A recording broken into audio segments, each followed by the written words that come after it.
last weekend, Elestrals hosted its first ever in-person premiere event in Dallas.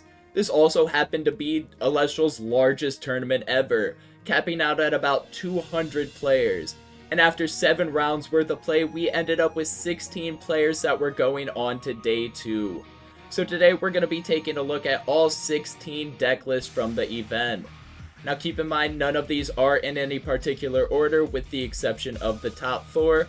But without further ado, let's get into the deck list. The first deck list we'll be taking a look at is 5s. Now this deck list is pretty typical, to be honest. You've got your 3 Nobbies in here, 2 Doppelganger, which I find a little weird. I feel like 1 Doppelganger is sufficient, but 2 still works. I'm just really unlucky, so I tend to get clogged with Ascensions, so as little Ascensions that I can play as possible, I do. But that's just a personal taste. That's not really anything too big.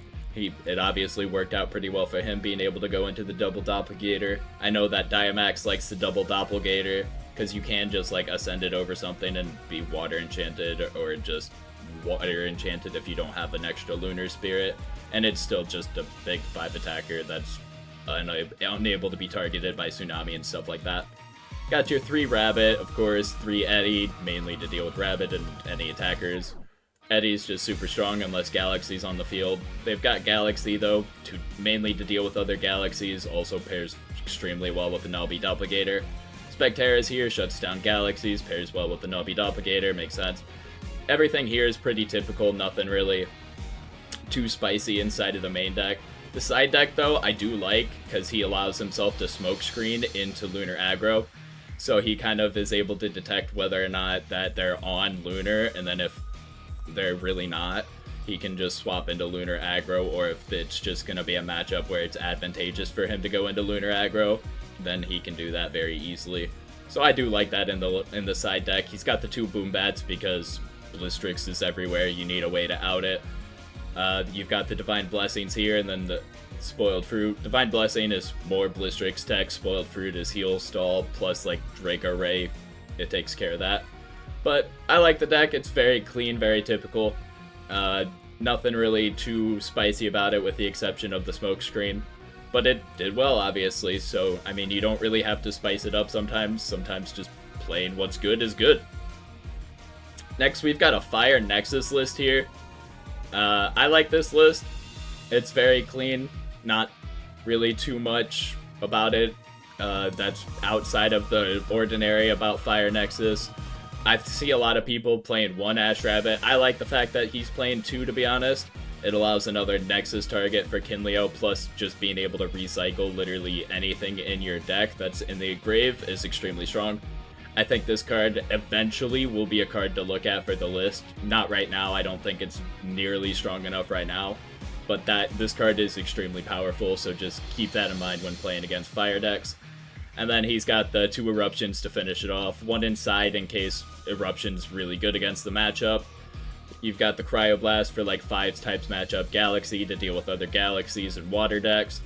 You've got the Divine Blessing here, so that way you can deal with your Blistrix decks, makes sense. 1 Laurels. I would try to find a space for this in the main deck. Maybe play 1 less Forge, but then again, that puts you down to like, what, 3? Yeah, you're not even playing the Argo package, so that puts you down to 2 banks that you can utilize without having to just misenchant your Zeuses. So maybe not, but trying to find space for the Laurels would be really nice. I don't really know off the top of my head what I would cut out. Honestly, I think I'd probably keep Earthquake side. Maybe it is just better in this deck to go with it. But honestly, Fire Nexus people talk about how good Rummikul is. Rummikul's not really that great in my opinion, but the fact that he is only playing the stadiums as the Nexus banks makes Rummikul a lot more impactful in this type of decks, whereas the Argo decks, it's not necessarily needed. Got 1 Warmite side deck, because Warmite GOAT. Warmite is the best Elestral. You might have heard my cat in the background, sorry about that. Warmite is awesome, comes down pretty much a 7 attacker. I love this thing. You'll see this in actually a decent amount of fire list, and I've been an advocate for this card for a while. I think it's a really strong card. But moving on, we've got another Fire Nexus list. that apparently I forgot the side deck and stuff for. Alright. We'll be right back. And we're back. All good. Found the side deck. Found the spirits, put them in. Now back to it. So 2 Cryoblast in the side deck here with the 3 Eruption. I like it because Eruption in main, sometimes you get clogged up against fire decks, and just drawing these in against fire decks is not very advantageous at all. He's got a Krakatuga in here to go with the Eruptions, which I find really spicy and nice, because this deck already kind of says if you let me stay for 1 turn, you're screwed. So Krakatuga being able to have a threat of ascending into any of these guys that possibly stay 1 turn can just screw you over even more. You can like Kinleo Nexus effect, Krakatuga ascend, then like Eruption, you're popping 2 cards, burning them for 3, and then you can also utilize Krakatuga's effect, so you can burn them for 6 while destroying 2 cards on their field. I really like it. He's got the No Stone Unturned here, so that way he can find his 1 copy of Krakatuga. It also searches out the Lavalith here. That is one thing to note, so it's not just another copy of Krakatuga, it can work as Lavalith. I'm not really too fond of this. If you had like another Golem or 2, maybe you'd kind of just Golem like toolbox it, but it just feels like spending the 4 spirits to find the Krakatuga or the Lavalith, whichever. Well, 2 spirits, then 2 spirits for Lavalith, 1 extra for Krakatuga, I guess, technically. But either way, it feels like it could just be very expensive, but I mean, in situations where it just completely turns the game, I get it. But it's just, it feels a little clunky to me, feels a little expensive. Got 2 PTAs for removal, makes sense. I don't know why people are citing PTAs. Like, I'm a PTA advocate. I always put at least 2 or 3 in main, because it just says removal, and that's very limited right now. Even at, like, I just think it's really good. PTA is extremely strong, in my opinion. Got 2 Spoiled Fruit. This is for, like, Heal Stall, Draco Ray type decks, and then you've got your Thunderstorm for the 1 set back row in case they're playing around Hurricane. You just side out Hurricane, side in Thunderstorm. Then Tsunami and the Flurmine Spirit for the Cryoblast. I like it, very clean overall. The only thing I don't like about the deck is the No Stone Unturned, but that's just a personal thing. It obviously worked out pretty well for him, and that's pretty much going to be a trend anytime I say something against it. Like, I didn't play in this event at all, so I can't really be too judgmental. And they obviously did very well with their decks. This is all just personal opinion. Next deck, Healstall. Yeah, this is Julian on Healstall. This deck, good deck, powerful deck, bores the crap out of me. I'm not really going to spend too much time going over it, because I really just dislike this deck. But you've got your 3 Galaxies, 3 Eddies, 3 Sluggles, 3 Rabbit to gain resources, Boombat for the big guy, Elechick, Quackles for more heal, Lavalith for when you intentionally play behind, Zeus to help your combat because you do have a lot of small guys, Scythe of Demeter to go with your Argo, and then I don't like the fact that he's not using Equal Links in this deck. I feel like you really should be utilizing Equal Links and Demeter in this deck, especially if you're already running the Scythe Argo. It just makes it more powerful, and you'll have more rune removal stuff. But he's running 3 Argo, which is weird considering he's only got 2 Argo targets. But that's, again, my taste. I always like to go 2 to 2 just because if I draw the 3rd one and I've already exhausted my artifacts, it's literally just a dead card. So you've got your Gorgon's Gaze to stop everything, Shield for big guys sending them back to hand or stalling for a turn. PTA, Ambro, yeah, all the typical stuff. And then his sideboard, everything here is pretty typical for Healstall, more Boombats for big guys, Spoiled Fruit for other Healstall, Eruption to finish off the game, because that's pretty much this deck's main way to actively finish off a game, without just trying to go to time and just trying to win out in time manner. Got Divine Blessing for the Blizz decks, and then Lockagon, I guess it's just another form of removal. You can ascend over it very easily with the water guys that you already have, and then anytime you play Sluggle or Ambrosia, it's essentially a kill spell. And this deck makes sense. It's really good. Yeah, the deck's really good. Like I said, this type of deck just not my playstyle, bores the absolute piss out of me. I would rather just not do it.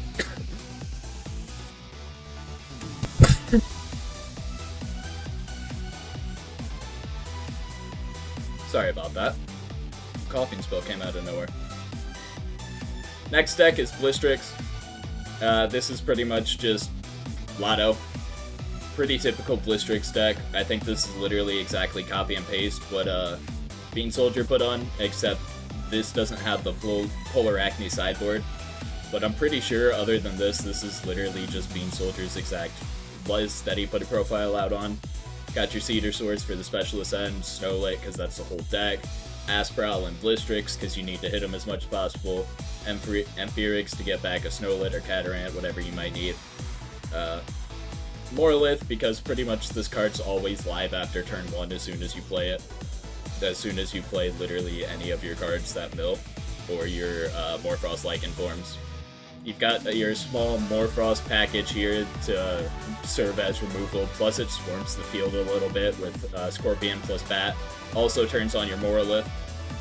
Then you've got Rabbits for searching, Rises, all your typical counter roots, and then your Narpoon in order to find out whatever 1-drop you might need. Boombat, and then, yeah, pretty typical sideboard here, nothing really too out of the ordinary. 3 Hurricanes for people who are just setting a crap ton of back row for you.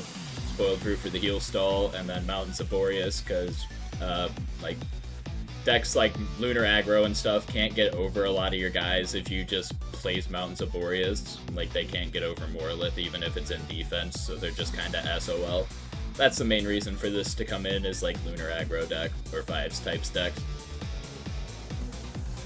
Next is kind of a combination. It's just Lunar Aggro pretty much, I believe. And then he's got the Calf-Mells for heal. So you've got your typical Nobbies, Spectres, Eddies, Rabbits, Werepup, Like Void, Doppelgator, all that. And then just the Calf-Mel, because Calf-Mel does say it heals Lunar or Solar. So you can utilize this in order to just essentially be like a Quackle or something for you. Well, not a Quackle, because Quackle is on entry, but a Death Quackle, pretty much. Sideboard, he's got your Shield, Galaxies, Boombat. Everything's pretty typical. I think this might just be a... No, I think this copies Trishula's sideboard from a few, like, tournaments ago. The Arcolith in here, I mean, I guess it works. You've got 5 Lightning, 4 Lightning, but that's weird. Only got, oh, no, never mind, I miscounted. You do have 5 Zaptors. You got 5 Zaptors, so I guess the Arcolith does work out. You don't really have to do any funky math for it. Quackle for more heals, Spoiled Fruit for the heal stall deck. Pretty typical Lunar Aggro list, just putting in the Calf-Mells instead of Galaxies. I like it, it gives you a little extra stay power. And a lot of people are currently teching against Galaxy itself, so not playing Galaxy is kind of weirdly good at the same time. However, one thing to note about the Calf-Mel is it still gets rocked by Specteris in the same way that Galaxy does. Now we've got another Fire Nexus list, which is weird, because nobody, like, there was like 1 person playing Fire up until this tournament, and then we just, boom, 3 in the top 16 of the biggest tournament ever. Nuts. A lot of times I did notice that, like, Fire Nexus people bubbled out sometimes if they did play Fire Nexus, except for Roybot, I think, was the one who went the top 3, or topped the last few ones. I'm not sure. Somebody's been topping the last few tournaments with Fire Nexus, so it brought it a little attention, I guess. Pretty typical Fire Nexus. He's got your Kinleo, Necro, Warmite, your Ash Rabbit. He's playing the GOAT in the main deck, the greatest of all time, Warmite. He's got it in the main deck. It's proof this card's good. This card, do not sleep on this card. I've been telling everybody for a while that it is a great card, and it's here. Like, there's been one in main deck from another one, I believe, another one in side deck. Fire Nexus, if you're playing Fire, consider Warmite. It is extremely strong. It allows you to just deal with fire attack, or 7 attackers on its own. Anything less than that just dies to Warmite. Defenders, it's kind of bad against, like Galaxy, stuff like that. But other than that, unless you're playing against a very water-heavy deck, Warmite is going to shine right now. You've got your Volcanic Forge and Stoke the Forge for your searches. Rumbicle allows you to grab either of those. I like playing Stoke the Forge. A lot of people are playing Smoltuga over Stoke the Forge just because it's another body. It's an option. Either one works out. I like playing Stoke the Forge because you can play it and then play out your guy on the same exact turn that you searched for, whereas Smoltuga, it takes an extra turn, so it's a little slower. Zeus is here for combat, Tsunamis, Altars, all your pretty typical stuff, your Argos, and your Necklace ratio. The sideboard is where this deck gets nuts. Immediately, Rice Arrows. What? Bro, this is the anti-Blizz card if I've ever seen it, and it is great.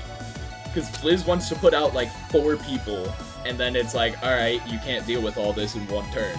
Rice Arrows says, all those 4 people are going to stay put at least for a second, so you can at least not take 12 damage. I like this tech into Blizz.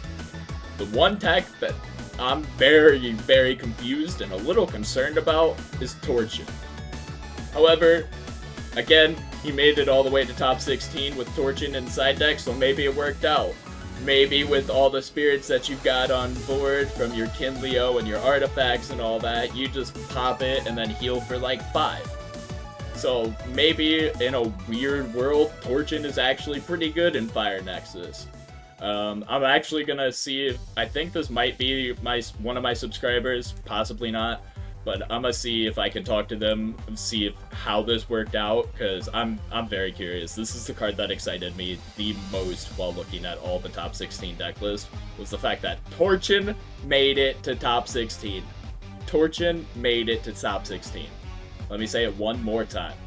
Torchin made it in to top 16. Now moving on from that, he's got your typical thunderstorms to get rid of runes, PTAs, all of your removal stuff, and then your eruptions and sideboard because you never know if you run against another fire deck. But against anything that's not fired, so, like, they just can be randomly dead. Like, they think they're safe at 5 and you just randomly kill them with double eruption. So I'm personally really fond of the card. Like I said, I think it's just more of a sideboard staple unless you're like specifically playing a burn deck. And this is just 5/change position kind of. Like, he's using the Galaxairs in order to pretty much take care of like rabbits and stuff like that. One thing to note about Galaxair though, and that's really, really cool and good, is if you pair it with like your rabbit, you can turn your rabbit into a 5 attacker. So not only is Galaxy working as, or Galaxair working as like a pseudo Eddie that's just not able to play around Tsunami. There we go. I couldn't think of what I was saying for a second. But not able to play around Tsunami. But you can use this effect every single turn in order to take care of something. Not only that, you can use it with your guys in order to buff them. So if you're playing in a Galaxy versus Galaxy matchup, you can literally just buff your own Galaxy and attempt to run into it. Like, that is a possibility. I mean, just the possibility that you can do with this card is actually pretty nuts. If Galaxy for any reason is suppressed, you can utilize it to switch the stat line there. It's really good. Against anything that's a high attacker like Sorlet, it's obviously got the low defense, so it takes care of them. Gotta protect it for a turn or two, but essentially you're taking care of at least 1 or 2 Elestrals, if not their back row. This card is extremely good. I like it. He's got the Nemisail here. I mean, he's very heavy on the wind, so I guess. I mean, with the Galaxies, I think I would have went a little more water heavy and went with the Dirtagua, but playing the wind works out because you do have a little bit extra attack. So if you're playing it with Zeus or something like that, it can actually attack over something, whereas the Dirtagua doesn't without the Galaxy. So that might be their reasoning for playing the Nemisail here. Sorlets for changing position, and it's a 5 attacker. Misenchant it with Water or Frost to play around Tsunami, Cryoblast, whatever. Sorlet's a great card right now. I've been playing Sorlet a lot. I've been playing Sorlet a lot ever since base set, pretty much. This card is really good. 3 Aster Rabbit, because Rabbit. Elechick and Eddies, because we've already talked about them enough. Galaxies. Arcolith. I mean, yeah. He's trying to go 1 for 1, so the second that they are 2 ahead of him, it makes sense that he can just Arcolith, re-enchant Rabbit or Zeus or whatever, or just possibly do a big push for game. Very typical counter runes, nothing at all of spice in here. Then you've got your Cryoblast. He's playing Dense Fog side deck, which interests me, but I mean against Galaxies and all that, that's not Water. Like, their abilities are very, very important right now, so being able to suppress them is extremely strong. You've got Divine Blessing here for Blizz matchup, Spoiled Fruit for heals. Cockatoodle, this is just the Galaxy counter that Wind has came up with recently. JJPM was the one who made this popular. But I like the Cockatoodle deck, it's pretty good. I put it in my suppression deck, like I said a while ago in that deck list. This card is actually pretty good. It kills a lot of things that rely on their ability right now. Boombat for big guys, Waxing Gibbous for a Lunar Aggro matchup, and then you got your 1 Owloon if you're sighting in either one of these two. I really like this deck. It's very clean, it just tries to trade 1 for 1, pretty much always changing your position so you're never really safe unless you have Gorgons. A lot of this deck just says, do you have Gorgons? Like, Galaxair, do you have Gorgons? Sorlet, do you have Gorgons? Eddie, do you have Gorgons? Galaxy, do you have Gorgons? Like, pretty much every single one of these cards, at some point, just looks at your opponent and says, do you have Gorgons? And they're not always going to have Gorgons. Like, that's the biggest answer to this deck, and they're just going to have to blow through them in order to answer it properly. So I really think this deck is strong and has potential, and he showed it, obviously, making it into top 16. Next list, I'm pretty sure this is Adam Adams' list, or Adam Adam, however he pronounces it. He's really been the big Tornigen supporter this set. Pretty much the list that he's been running all the set. He's not running the Cocker-Ray Draco-Ray package, instead he is running Apollo, which is kind of weird. I feel like he should also be running Altar Stars, considering he's got 4 separate Divine that you can alter off of. But that's just my opinion. The listed fine as is, obviously. I have not messed around too much with Tornigen, so maybe it's just better to have the guaranteed protection with Tsunami and all that, because you don't really have too much that you can just trigger receive effects off of either, with the exception of Rabbit. But Winjin into Tornigen is extremely strong. It gets you a lot of resources if you can get this off, and Apollo guarantees that you can hit this. Sometimes people just blind call and hit it anyways, just get lucky enough by like knowing your deck and a little bit of luck, so it's not all luck, but it is luck, obviously, if you're blind calling it. Boomeroo is a 5 attacker, milling. Literally, I lost to Adam Adam in the first tournament that he top 8'd with this because of this card. He just Lumeru milled me for 3 and hit 3 guys while I had none of them, and then I couldn't find another one for a while and lost the game. So Lumeru, even though it doesn't look it, that mill can be very, very impactful and strong. Watch out against it for self-mill, obviously, but at that point you can always just misenchant it, so it doesn't really matter too much. Then you've got your Calf-Mel's heal here to heal. Eddies, Rabbit, Elechick, typical stuff. He's got a Quackle in here, and the reason why he's playing a Quackle is so that way he can always find a heal with Tornigen. So you've got your Ambrosia, Quackle, and Calf-Mel, so you can always pick 3 and then guarantee a heal whenever you need it. That's kind of the purpose of the Quackle in this deck. And then obviously you do have enough spirits to be able to utilize it. Side deck, he's got your pretty typical stuff to shut off the Lunar Aggro match, Boombats for the big guys, Temple of the Sun probably for other 5s matchups, because just getting to the number 6 can be really strong. One thing to note, Lumaru under Temple doesn't have to play around Cryoblast either. It is just casually a 6-3 that plays around Cryoblast. So, yeah, that's really strong.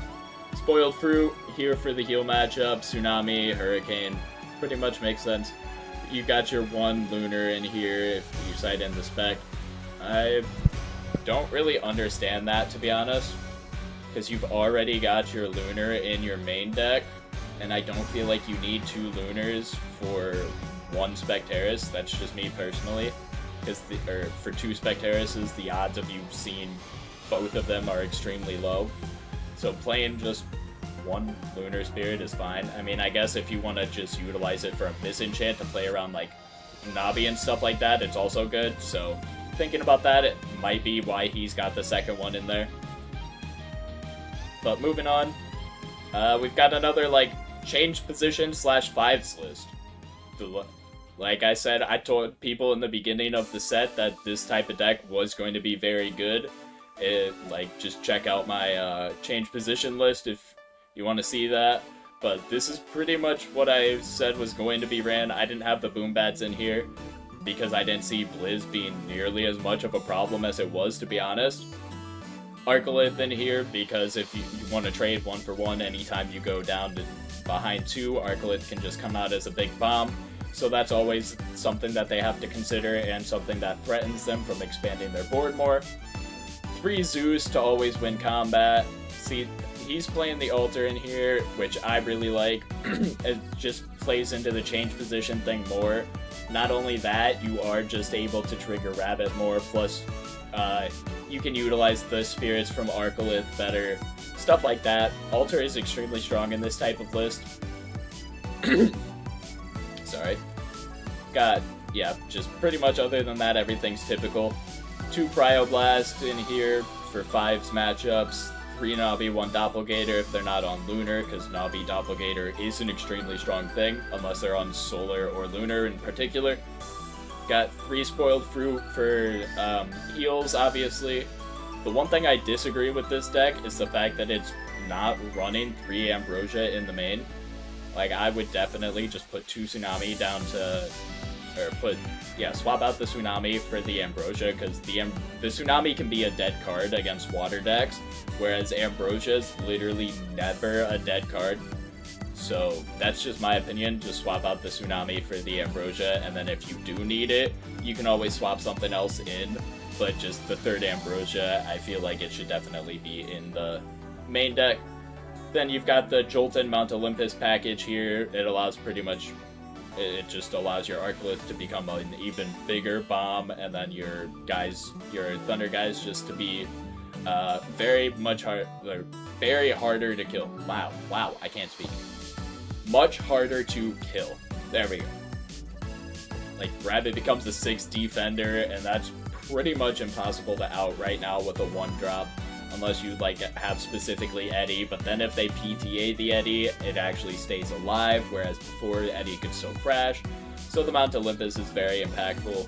The interesting spice that this dude's running is the Sandstorm, and I really like this because a lot of people were on the Altar and Argo type stuff. So Sandstorm saying that the Elestrals can't change position back, essentially not only does it work as like a Tsunami High Tide, it also works as like just shutting down Altar plays completely. It just kind of shuts down their back row if it's Altar, and that can be extremely strong, especially if you hit it in the right moment where you expect the Altar. This can be a game-changing card. I like this. I feel like it was a good read to put in. Good deck. Next is Lunar Aggro. I think this might have been MBT's friend Danny. He's just playing a very typical Lunar Aggro list. I'm pretty sure this is literally just copy and paste the deck list that Trishula and them put out. Like, if I remember right, yeah, this is exactly it. Just 3 Rabbits, 3 Navi, 3 Werepup, Doppelgator, Lakewood, all that. Yeah. Dude was just kind of handed this deck like 12 hours before the tournament, and then top 16'd, and then hit top 16 with it. So pretty freaking good. good job to you, and if you are, in fact, the person I'm thinking of, serious congratulations on that. But we're gonna be moving on. We've got another Blizztrix list. I'm actually surprised that 2 Blizz lists were able to just high roll all the way to top 16, but sometimes you have those days, right? Like, sometimes you just hit every single thing. But none of them were able to convert past top 16, which is kind of nuts to think about, that they all just kind of bricked out at that point. But you got 3 Cedar Sword here. Yeah, pretty typical. I think this is literally exactly Beam Soldier's list. Just give it a glance over it, and yeah, I think this is exactly the list we went over earlier, with the exception it's got the Polar Acne in the side deck. Side deck's a little different. It's got 3 Mountains of Boreas rather than 2, and then it's got a Sorlet. Like, that's nuts that this dude is side decking Sorlet and a Spirit for Sorlet. This might honestly just be for, like, opposing Blizztrix matchups or something like that, so that way it can help deal with it, rather than playing Eddie. But yeah, I like Sorlet. Like I said, I think it's an extremely powerful card. Polar Acne, apparently according to Bean Soldier, this thing just kills Lunar aggro. Realistically thinking about it, I can't think of very much that does get over this, with the exception of, like, Galaxy Zeus, or, like, obviously Laurel's Earthquake, stuff like that. But this card is weirdly good positioned against that deck in particular. Honestly, never really had this card on my radar until that moment, and then I was shown it, and yeah, I think it's actually pretty good against the Lunar aggro matchup, with the exception of Galaxy. It's pretty nice. Oh, this is another Tornagin list, but I know for a fact the other one was Adam, because I know he's playing the Quackle.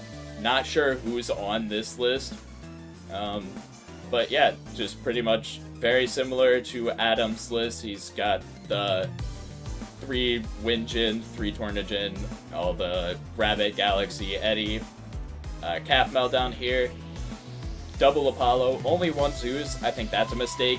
I feel like you should have 2 Zeus here. Like, I think it looks weird to run the 4 Divines and feels uncomfortable, but I think you do need to have 2 Zeus in this deck. But other than the 1 Zeus, pretty much this very similar, if not the same list.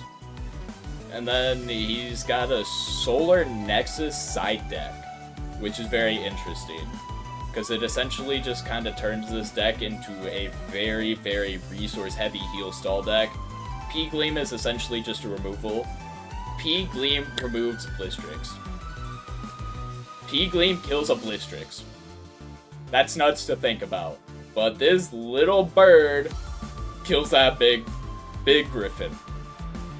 It just set its attack to 0 and just attack right over it with P-Gleam. The bigger cards get, like the more 2 and 3 drops become more valuable, I feel like the better P-Gleam gets, because it is just a 1 cost out to big guys that are in attack position, and unless they're able to, like, Gorgons it, or specifically just, like, null and void the combat for that phase. One thing that does suck is P-Gleam getting PTA'd means that it no longer can kill, so if you have another Elestral on board, you can't kill with P-Gleam. But outside of that specifically, P-Gleam is very good right now, just because of how many big Elestrals are currently being played. You've got your 2 Divine Blessings here for Blizz matchups, Spoiled Fruit, and then your 3rd PTA in case you feel like you need more removal. I like this list. The Dratura allows P-Gleam to also be triggered more. It's very interesting. Yeah, just interesting little sideboard package here, and it was a pretty good medical, I guess. Oh, this is also... Is this... I didn't think this was Snorlax's list. I thought Snorlax was running another heal list. One sec, I'll be right back to check. And I'm back again. So that was actually Purple Snorlax's list, and I just kind of kept talking, didn't realize that we were in the top 4 list already.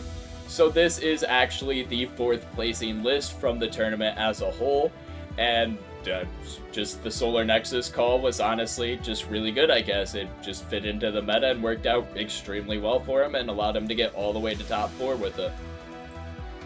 Next, we're taking a look at Ares' deck, And he went all the way to top 4 with Hydrake Pentair. Like, this man said at the beginning, he's like, I'm gonna prove to everybody that this card is good. And he freaking did it. Like, everybody's thinking that with Spectaris just running around every single place that you can find it, that Hydrake isn't really that good. I assumed Hydrake wasn't that good, and it's pretty impactful, I guess. Just the ability to crash with something, possibly kill 2 Elestrals, and then bring out a big 3-drop that they can't out. One thing that was done, actually, was one match that I saw, he properly enchanted a Pentair, which I've never seen. And then I'm pretty sure the thing got PTA'd, and then he still got to just summon out 2 Hydrakes after that. Insane. Like, the first person I have ever seen actively get off Pentair effect, and I don't think he might have won that game. I'm not quite sure off the top of my head, but it was just insane to see. Sorlet, because, like I've been saying this whole time, Sorlet's an extremely good card. 2 Rabbit, which I feel is weird. I guess he just felt like he really couldn't squeeze anything else out of his deck. So having just another resource finder down to 2, I guess that he was okay with that.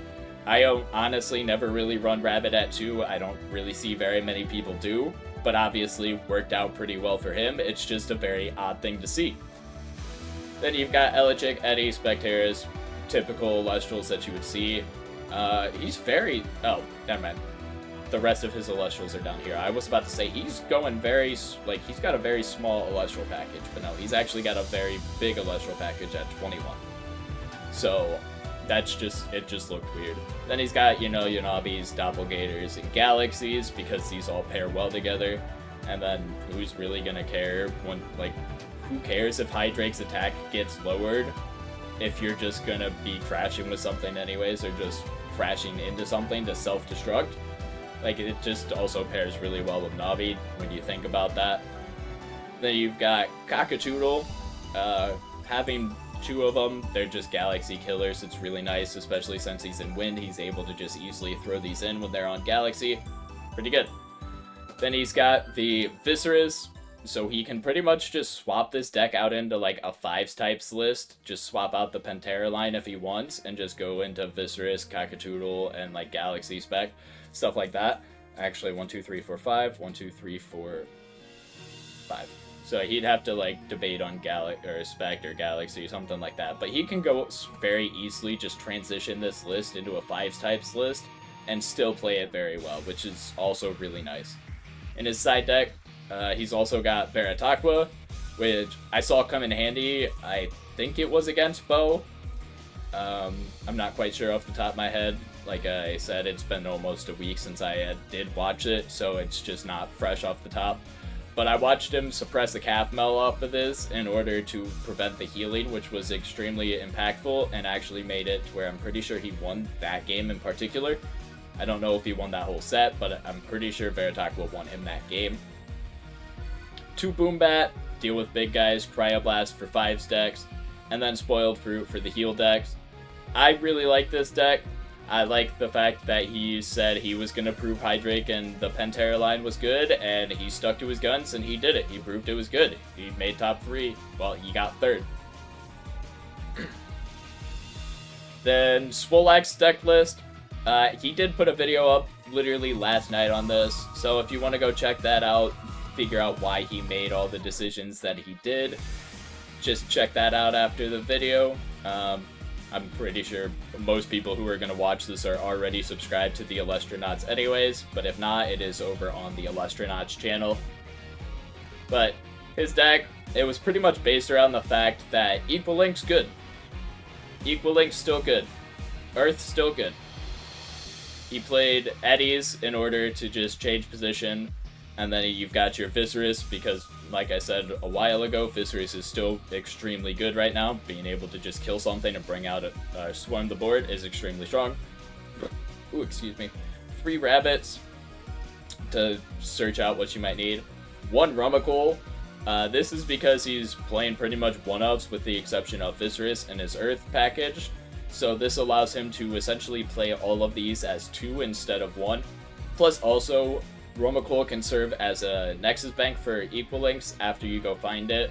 Or like, if you've already got it on board, Equal Links can utilize the Roma Gem as a Nexus Bank.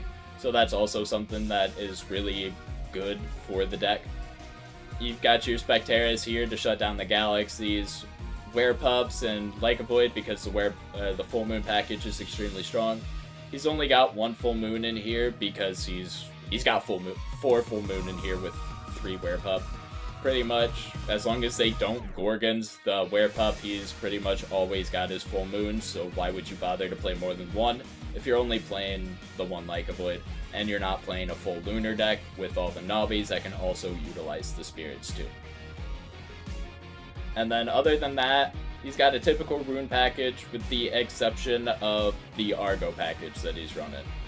Well, he's running your typical package plus the Argo package, and then rather than running Zeus's, he's running Demeters just because he needs it for the Equal Links, and having the Zeus instead of Demeter could also hinder Equal Links. You don't want to have to use your Zeus as a Misenchanted Nexus Bank, whereas you can use Demeter as a Nexus bank plus also a buff, even though it's not as good of a buff as the Zeus. 2 Quackle in here for heal decks. And then you've got, he said he only sighted in the Quackle once, but the Quackle did come in handy the one time he did sight it in, so I guess it was pretty good to have in there. 3 Divine Blessing, because Blizz is Blizz. Cryoblast plus Flurmine for 5 stacks, Waxing Gibbous for other Lunar decks. You've got your Boom Bats for your big guy decks and Blizz type decks. Poison Tipped Arrow for just more removal, and then Thunderstorm for more rune removal if you feel like you need it. Because most of the time people playing around Hurricane only setting 1, but if they set 2, going Thunderstorm and then Equal Links is extremely strong. And then the champion, Bo's list. He's been piloting this list for a while now. I don't know what tweaks he's made, but he's been playing something similar to this for a while, and he has just fine-tuned it to where he knows exactly what he needs to do and when he needs to do it. So this is pretty much just lunar scrap. He calls it photosynthesis because it's solar and earth scrap type stuff. So you've got your Lustragons here. These are removals. Anytime it receives a spirit or Solar Spirit, you can destroy a card. It has to be in the Nexus, so it's not on cast. But he has a lot of artifacts and just guys that he can utilize to Nexus off of and just pop whatever he wants to. So the fact that it has to be off of the Nexus isn't really too much of a hindrance, since the Lustragon self-Nexuses. And also one thing to note is receiving from Altar Stars also counts as a Nexus receive, so Lustragon can also count as a double combat trick, using Altar to change one Elestral's position and then utilizing Lustragon to pop the second Elestral if they have 2 of them. So that's a really cool thing to note about Lustragon. Cyber Maul, this card is pretty good. It's essentially a 4/3 because it always plays Golden Fleas, and it allows you to play them with spirits from your underworld. So it essentially allows you to mulligan for free if you want to, because then you can play Cyber Maul and just play the spirits off of it. But if you're not playing a lunar or a solar specific deck like this one, the one thing to note about Cyber Maul is it doesn't have to be specifically solar spirits. So this is where Cyber Maul was used in the scrap decks to grab Golden Fleece, misenchant it with Earth, and then you can Nexus off of it.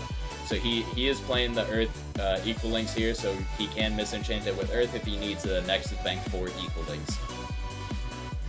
Then you've got Calf Mells for heals, Equal Links for rune removal, because not too many people are playing around Hurricane at the moment. It's in the part of the cycle, or not too many people are just playing Hurricane because everybody's playing around it. So it's in the part of the part of the phase where everybody's just avoiding it, so it's not good. And then once everybody stops avoiding Hurricane because nobody's playing Hurricane, then Hurricane will become good again. It's just a big cycle, and we're just at this phase of it. Viscerus here, like I said, extremely good card. Just allows you to pretty much end the game if you can get the search off, or if you can get the effect off late game. It's pretty much just a death sentence for them. Got your 2 Rummagem to search out your few Earth guys that you are playing. This serves as copies 3 and 4 of Viserys, and then 2 and 3 of Equalinks.